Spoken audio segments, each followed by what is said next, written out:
York.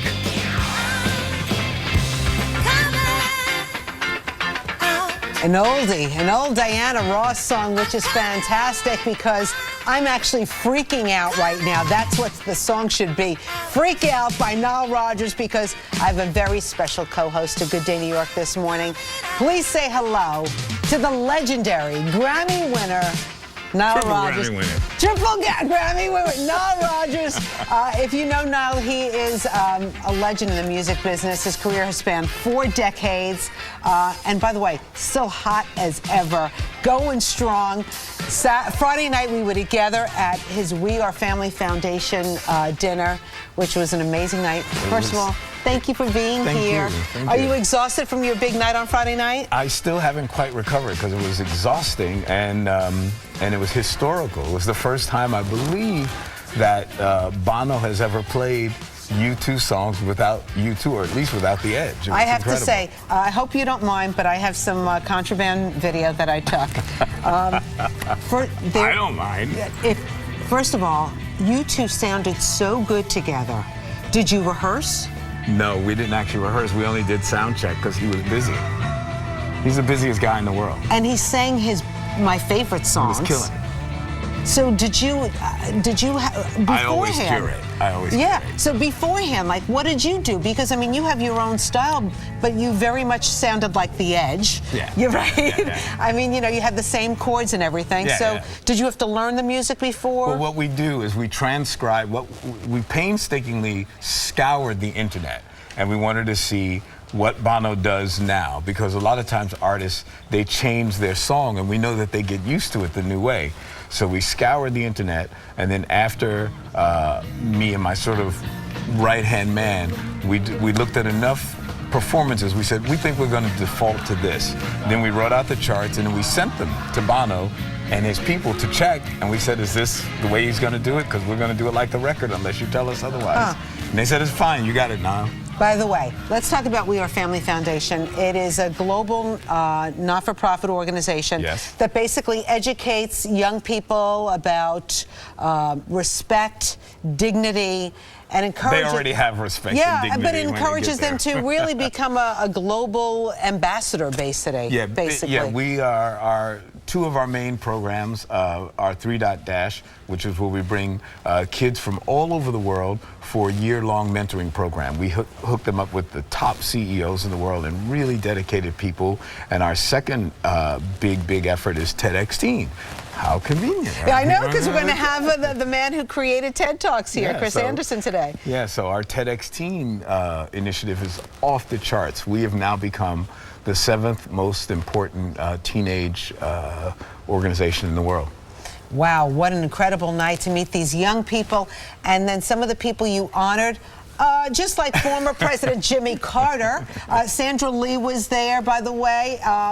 It was like a who's who event. My daughter came with me. She was my guest. She was just blown away by just the young people who were there and the changes that they're making to this country and the world. The planet. Yeah. The planet. Yeah, no. And then Jimmy Carter got up there and spoke. He was amazing, wasn't he? He was so eloquent, so brilliant, and you could see that he was being completely honest when he said that Maddie J. Stepanek is the single greatest person he's ever met in his life. And he says, I've met with kings and queens, and Maddie is the 13-year-old poet that we basically have we follow his doctrine. That's the foundation of the We Are Family Foundation. And he died at 13, right? Yeah. Well, and actually President Carter and Oprah Winfrey eulogized him.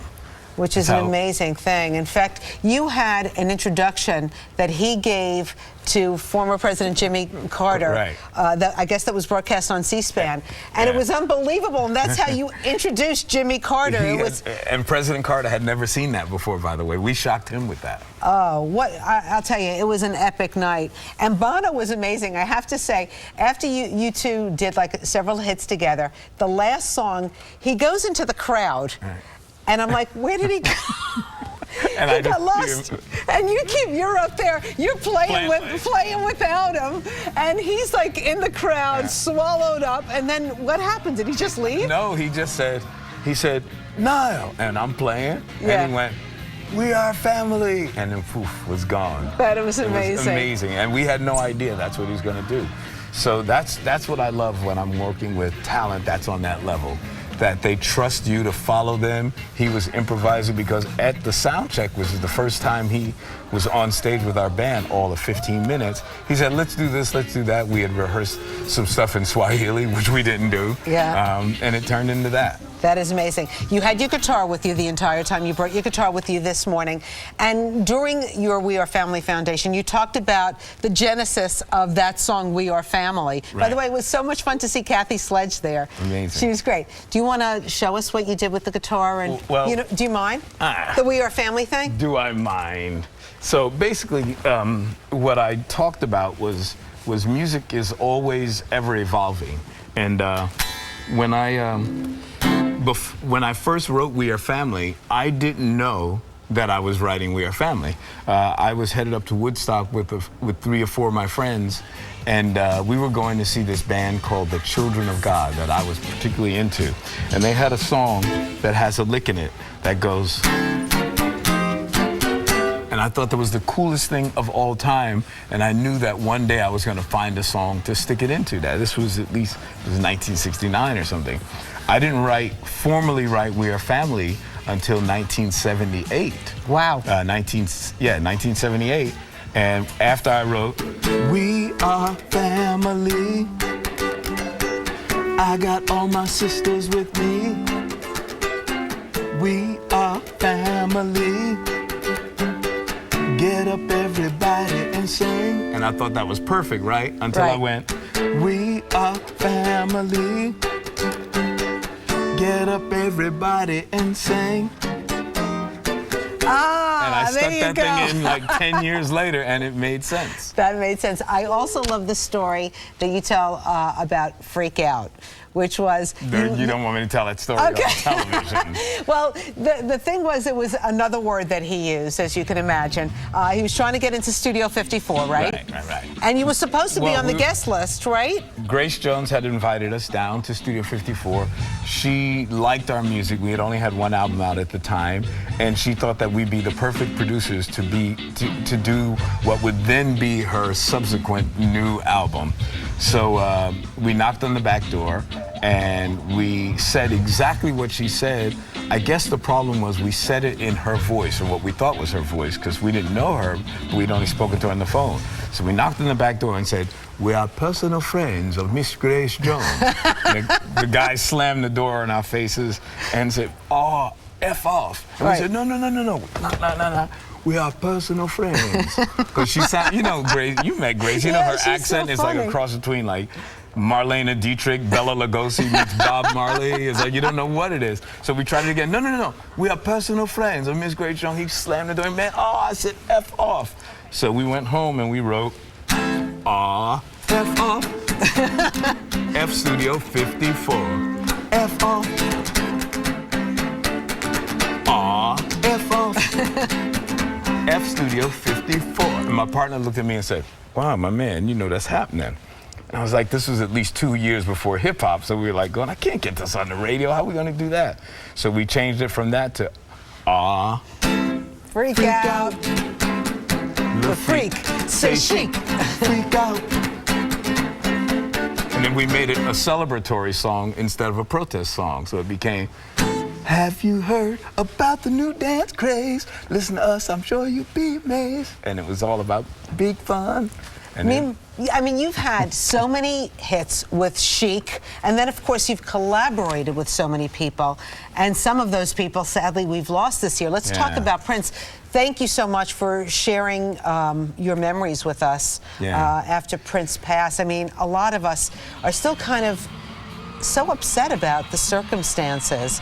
Because we still don't know what the circumstances are. Right. I mean, I know Prince very, very well. As a matter of fact, we're currently on tour with Duran Duran, and we just played in New Orleans, and that was the last place that I saw and played with Prince not quite 2 years ago. And we used to see each other all the time because we have houses in the same island in the Caribbean.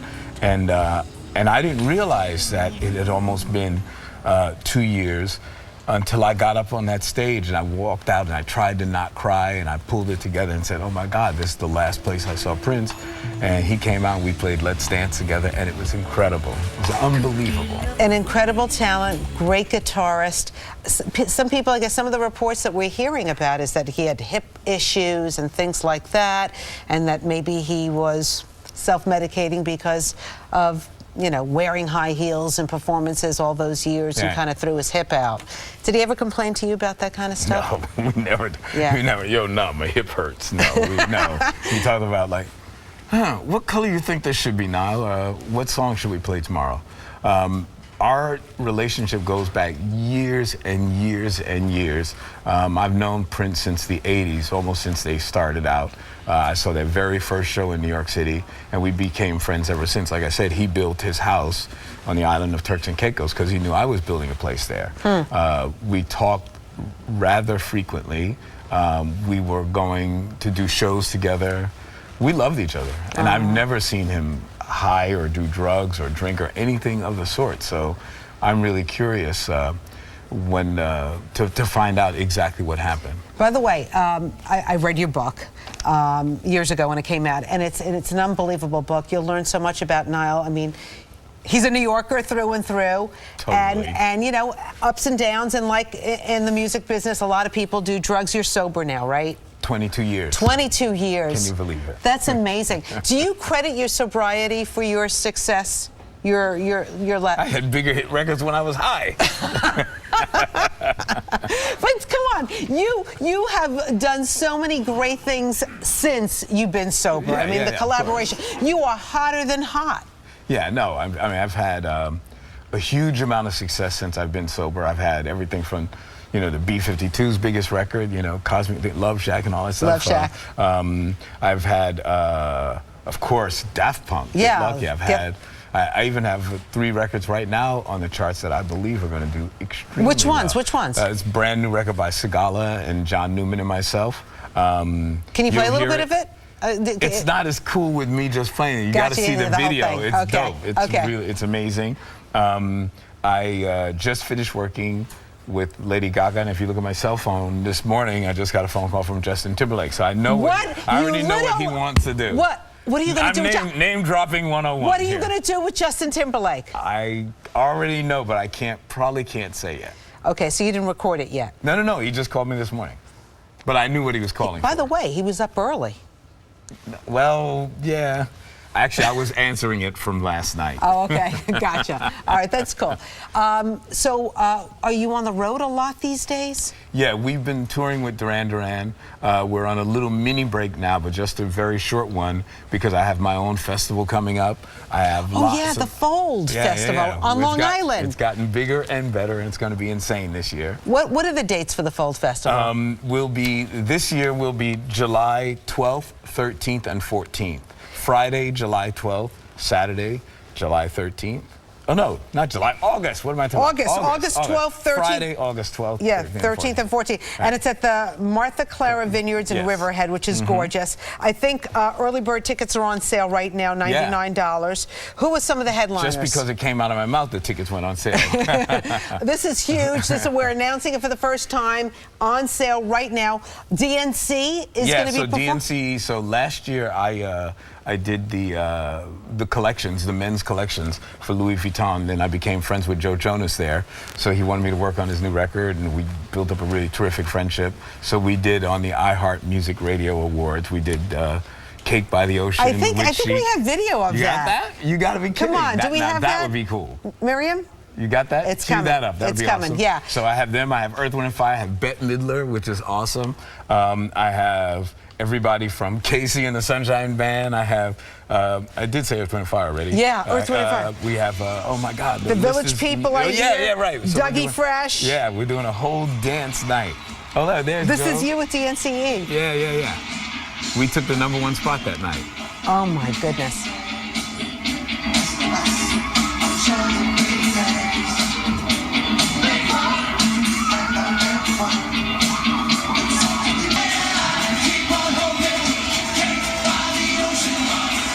That is so cool. They did one of yours and you did one of theirs. We did a live mashup of the two songs. Well, you're busy. Do you ever just like, what's your day like? Do you have a Sunday where you just relax and watch, you know, movies on Netflix Sunday or something? was yesterday. Yeah. What did I do yesterday? I walked around a bit. I contemplated seeing a movie, but I was still tired from Friday. Yeah. So I just waited around, and then I watched Game of Thrones twice, back to back. Oh, you did? So you know how it ended last night? I know. Oh, okay. No, of course I know how it ended all right, last everybody, night. I heard it's a big spoiler. It's amazing. It's a big spoiler, Yeah. but you watched it twice, huh? Twice. You wanted to make sure you got every detail. I wanted, like, did it really end like that? By the way, you can still donate to the We Are Family Foundation. I know Always. your partner, Nancy Hunt, would be happy, I'm sure, if we mentioned that, Yes. you know, go to the website and find out more about it. It's easy. Just go to wearefamilyfoundation.org. That's it. You'll be there. You'll see all of our programs. You see what we do. It's a very robust organization. We started right after September 11th, the tragedy of September 11th, and we've continued to grow and just get better and smarter and more focused. And it's wonderful. It's probably, I usually say that it accounts for 50% of my brain cycles, but maybe it's now starting to dominate over the music. I have to say it was an amazing event, and it's a wonderful, wonderful organization. So check out, and if you can, donate something and keep it going strong. Thank you. Anyway, coming up, Chris Okay. Anderson's going to be here from Yay. TED Talks, which I know that you're interested in talking to him. Yeah. But Mike wants to get into the act. Oh, yeah. Yes, indeed. Mike has a little weather. I have a bone to pick with Mike. I know, Nile, but you so take it out on me like the rest of New York City has. It's been a rough run, my friend, and I feel you, but it's great to have you here. And yeah, man, we're doing what we can to get this stuff out of here, but whew, weather. Well, this is kind of rough. So here's what we have for you today. More rain is out there today, and it's going to stick around for quite a while here, along with cool temperatures. And this unsettled weather is going to stick around through the week, as a matter of fact. Nice, Niles and Rosanna. I like Greg's that. I like probably that. at home going, I want to be there. He loves you too, by the way. I miss him. All right. Anyway, coming up, I know you're interested in TED Talks. They've asked you a few times. In the beginning, they used to ask me all the time. Then I always had gigs, so they stopped. Well, Chris They got Anderson's smart. and the man who created TED Talks is here, so you never know. You might revive it today. Chris Anderson, what does it take to basically give a TED Talk? Are you somebody they might be interested? What's your voice? What do you have to say? Chris Anderson. I'm like, who's going to sit there and watch somebody talk for 18 minutes, you know, about something, I don't know, technology, right? I thought it was just too nerdy, but then all of a sudden it became wildly popular because it's not just about technology, it's about entertainment, design, and basically you're lucky if you're asked to give a TED Talk, right? Yeah, and it's cool. It's very cool. It's very good. We have now the curator of TED Talks, Chris Anderson. He's written a new book. It's called TED Talks, the official TED Guide to Public Speaking. Nice to have you on Good Day New York. Nice to be here, Rosanna. So I heard about how you kind of started with all this. I mean, you were doing other things, right? You were a .comer? I was a .comer and a magazine publisher. And a magazine. And were you doing well or not doing well? No, I was doing great. Because I thought up and away. I thought you were like losing a lot of money. I saw something. You tweeted it. You tweeted it, Chris. No. Up and away, and then the .com crash. Boom. It was horrible. It was horrible. It was horrible. So yeah. you had gone to a TED Talk? I had. TED in Monterey back in 1998, and I fell in love with it. I thought, I'm home. I love this. And then how did you take it to the next step? Well, the founder of TED was 65 and he was looking to sell it. And there are a lot of people interested. I was like a media entrepreneur. I saw there was so much passion and energy at that event. People said, this is the best week of my life. I thought, wow, I've got to try. And so I threw my hat in the ring and charmed his wife and eventually persuaded him to sell to me. And so TED moved from being like a private business, it moved into being actually a non-profit in 2001.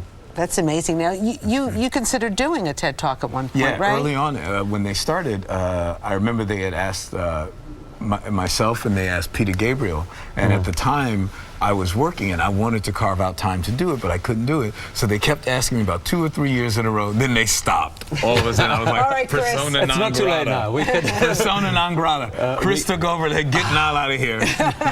But meanwhile, you've taken up a TEDx license and done this amazing event, TEDx Teen. It's changed my life. I remember when the board, we sat down and because now our executive director, she came to us from TED. Oh. So she came to us and she says, look, maybe we can develop this brand and really take it to kids because I know that they want TED, there's a lot of pressure put on the organization to do stuff for teens, and we were already in that space. So it was just a natural fit. Sometimes it's meant to happen. Well, that's great. Well, No, it is great. We love it. Everybody wants to know about TED Talks. What do you look for? So I'm sure you get lots of requests. How many requests do you get? It's like 10,000 a year, something like that. So how do you go through it, and what sparks your interest? Really, the only thing that matters is that someone has something worth saying. Lots of people love the idea of being up on the stage and being a star. That's okay, but what we want is we want to find someone who's doing something remarkable and who can share that. And what we found over the years is that even people who think they can't speak well on the stage, like everyone's frightened of public speaking, turns out that with a little bit of coaching, they can. Most of the skills of public speaking are teachable. And so that's why I wrote the book. I really believe there's a lot of people out there who have an important idea in them. They have something that, frankly, the world needs to hear, and they're fearful, and they kind of keep hidden. That's not right.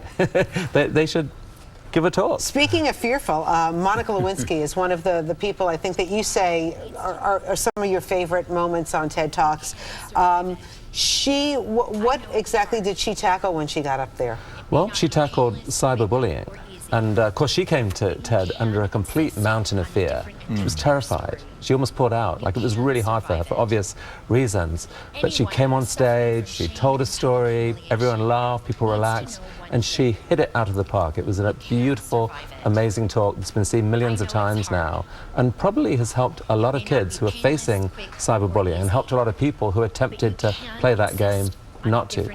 Wow. Incredible. That's amazing. All right, it's all in here. The new book, it's called TED Talks, the official TED Guide to Public Speaking. Chris Anderson, so nice to meet you in person. Really nice to meet you. Thank you. He's a New Yorker now. I know. Born in Pakistan. Born in Pakistan. His dad, incredible backstory. His dad was a missionary eye surgeon. So you basically lived in India and Afghanistan and Pakistan, yeah. Very cool. I love that part of the world. And now you're here? No, I'm here. We've got a whole team here. There's 150 amazing people working here in New York, and they're the engine that helps make TED work, plus 40,000 volunteers around the world. So it's been very exciting to see it happen. All right, maybe one day you'll get my partner on. We need to talk. I know, we will. I'll reach you. I promise. Congratulations. Thanks a Really, lot. good luck with the Thanks a lot. book, too. All right, Thanks, guys. coming up, we are going to meet Cassandra Friedman. She is starring as Wanda Durant in this story on Lifetime called The Real MVP, the Wanda Durant story. Kevin Durant, when he was picked, basically got up there and talked about his mom, and it was a beautiful, breathtaking kind of moment, and it's captured in this new Lifetime movie. Cassandra Friedman coming up. It's one of the most memorable speeches, MVP speeches in sports. Basketball star Kevin Durant's 2013 speech where he thanked his mother by saying that she is the real MVP. And everybody, everywhere, now we're all tearing up, Nile and I, everybody everywhere was so touched by it. Now it's being made into a Lifetime movie. It's called The Real MVP. The Wanda Durant story premieres on Lifetime Saturday night. Cassandra Friedman is here today. She's the actress who plays Kevin Durant's mom, Wanda, in the biopic. Nice to have you here. Thank you. I was so excited to see you. I love her. Please, and I love you. Mutual admiration society here. crazy. All right, I'll sit back. Tell What have you been doing, darling? Oh my God. It's so Now, how do you know Cassandra? Because Well, I have hopeless insomnia. I'm like the worst. And she's in one of my favorite movies of all time, Inside Man. And I use it to fall asleep, but because I've seen it like 80 million times. Do you know how many people have learned English just watching that film? I've met people all over the world, and they're like, I learned English just rewatching it over and over again. That's my first film into this industry, so it means a lot. And then, Cassandra, I know you were excited to meet Nile, too, because I guess, you know, we all love his music. I mean, you are my childhood and still to-datehood. How many people can say that? Usually people are like, it was just this. No, my entire life is your music. It's like the soundtrack to my life, right? Thank you. Oh, no, okay, thank now you, on with the interview. Okay, let's do go. that. Let's talk about you playing Wanda Durant, right? Yes, the great Wanda Durant. Did you get a chance to meet her before you portrayed? Absolutely, yeah. I'm so happy that she was open to me. I mean, she's one of the producers for it, too. So she, of course, sort of cast me in the role as well. And Wanda Durant, she is such a loving, emotionally, wonderfully available human being. So, yeah, I spent some time with her up in D.C. You know, a lot of people have, you know, ups and downs, bumps and bruises in their lives. What was it that Wanda did that really resonated with her kids? You know what I mean? Yeah. Because she... Yeah, good question. You know, to me, it's a great story about how you can live. It's one of those coming from the bottom and then you get to the top. But her kids were so awake to it. But her kids helped her, the community, faith, family. They saw her struggle. They saw her live in her mom's house as a teenage mother, building up the money and the reserves to get her own place, to then building them up and building character and integrity. That's what they saw, and so I think they didn't take anything for granted. I mean, when he says in that speech, I know there were nights that you went to bed without eating. Instead of that destroying them, they used that as a challenge to try to get ahead, to move forward. And somehow she created a cocoon around them, even in the midst of like the highest crime rates were happening at that time. I mean, it's a tremendous story, and then you get to see what happens when you get everything as a mom. And a lot of people know this. When you get everything as a mom, then you're like, your babies are gone. So you have to recreate who you want to be. So you see a second depression hit her, and what does she do to overcome that? And that's what's really inspiring about the story, too. Should we see Cassandra in this biopic? Oh, we got a little clip. You know, I wanted to talk to you about something. Are you familiar with the AAU, the Amateur Athletic Union? No. Well, I'm the assistant coach for one of the teams there, the PG Jaguars. And I honestly think the boys should join the league. I mean, they're showing so much potential, and I think they can go real far in this game. Coach, I'm raising my kids to be college graduates. That's my goal. Which is exactly why they should join the league. I mean, that's where college scouts go to start keeping track of players, not here at the rec centers. The program here doesn't cost much. I'm already so stretched. I get that, I really do, but a little investment now could mean a basketball scholarship in a few years, which will pay for their entire college education. Let me think on it. All right. It looks like a really inspiring story, doesn't it? Fantastic. She goes. She's like, what, MBA? But it's a great story, too, about what is your kid up to? What happens if you take it all the way to the end? I'm sure it's the same story for Serena Williams people, Tiger Woods. How do you make a champion? Right. Yeah. And your story, too. I mean, you had bumps and bruises and ups and downs. My mom had me at 14 years old. Oh, my goodness. Exactly. I would say the greatest thing that helped me was the fact that she treated me like a peer more than a son. And I had a job, and I learned to work, and I learned to be responsible and focused at a very, very early age. Wow. Oh, that's beautiful. There's a scene in the movie where they have two lists on the refrigerator. One that says chores, the other one that says goals. Right. And she's like, what's a goal? And they're like, it's your dream. She's like, great, and what are chores? They're like, no. And she's like, no, we're a team, right? We have to do it together. Right. And so you see her teaching them how to clean and how to build integrity and character. It's such a beautiful, uplifting story. And I think at the end of it, people will be like, Mama, you the real MVP too. Anyway, watch it Saturday night on Lifetime. What time is it on? 8 p.m. 8 p.m. It's a Mother's Day show, people. Yes, gather around. And So Queen nice. Latifah is one of the producers for it too. So Yes, thank you. that's Thank Fill in the queen for us. you. So nice to meet you in person. Pleasure. Thank you so much. And that's the hottest outfit. So Thank you. killing. She's looking good. Buy Lars, everybody. Get yours today. All right, coming up, we got this whole Mother's Day thing going on. We're going to do it yourself Mother's Day presents. There's still time to make something for mom. You don't have to go out and buy something expensive unless you really, really want to, like if my kids are listening. Full picture. And your mom is still healthy and happy and all that other good stuff? Yeah, she's doing better. She's living in Los Angeles now. with her best friend. And we've, like you said, you've been saying throughout the whole show, we have ups and downs. My mom is having a wee bit of a down spell now, but we're strong. Okay, that's good. All right. Well, you got to get something for mom, right?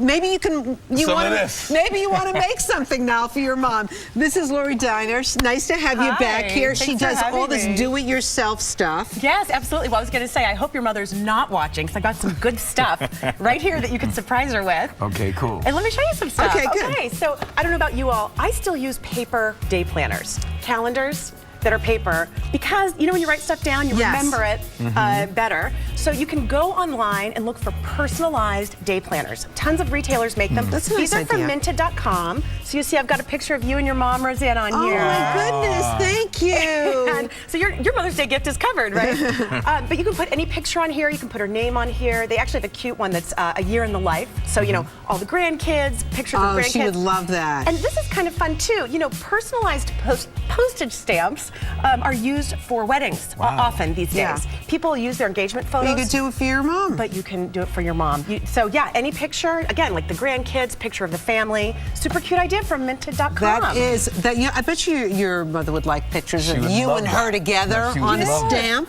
She would love Pictures are always a go-to Mother's Day gift, right? So this is kind of a fun DIY. I got these trays at a discount retailer, like a Target or a Home Goods. I simply painted one coat of chalkboard paint, just a few dollars, and then you can surprise mom, mother, you know, breakfast in bed, right? But then she can use it as a gift later. So it doubles as a gift. So for entertaining, for instance, so I just kind of made my own little entertaining tray here.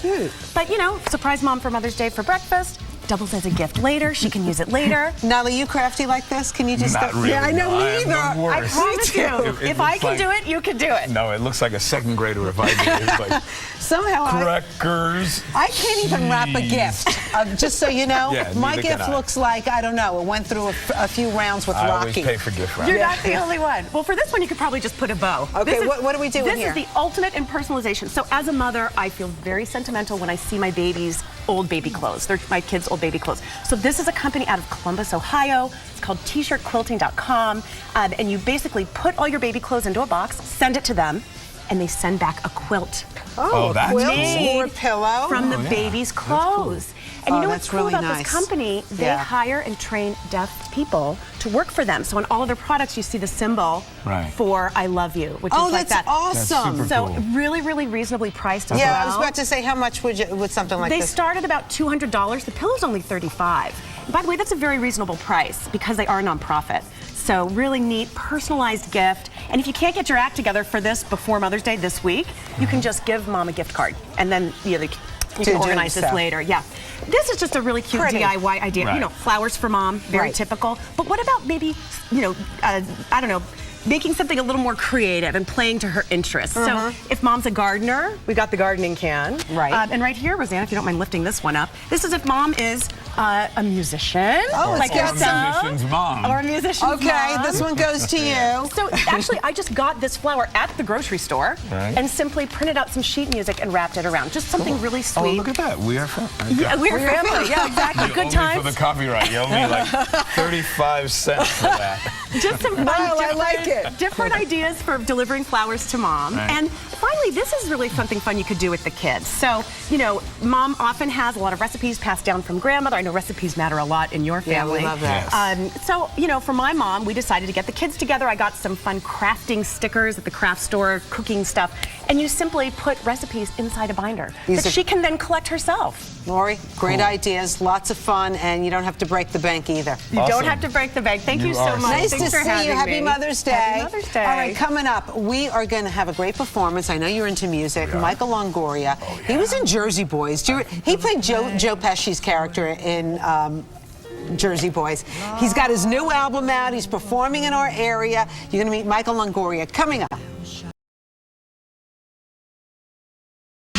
I think of a place where there's Michael Longoria. Does he look familiar to you? If you saw Jersey Boys, you know that he was originally Joe Pesci in Jersey Boys, but then he went on to play Frankie Valli. Yeah. He was the first replacement, yeah. And then now he's got a new album out. He's performing in our area. Michael Longoria, nice to have you on Good Day New York. Thanks so much. I'm so happy to be here. Did you meet Nile? I did. I was like, freak out. I was backstage and I went, I know you. I saw you in Jersey Boys. Yeah, and then that's when my mouth completely went open. I was like, he knows me. No. That is so Such cool. a fan. Oh my gosh. So yeah, I'm here for promoting Broadway Brick by Brick, my debut solo Broadway album. Ooh, so what kind of songs are on there? Well, it's all like the 11 o'clock numbers of your favorite Broadway hits, like Music in the Mirror from A Chorus Line, The Impossible Dream from Man of La Mancha, Home from The Wiz, even Maria from West Side Story. So it's all songs that kind of steered me in the direction of Broadway. I was a young mariachi singer. My mom was a mariachi singer as well, and we toured singing mariachi Mexican? festivals. I'm Mexican American, yeah. Oh my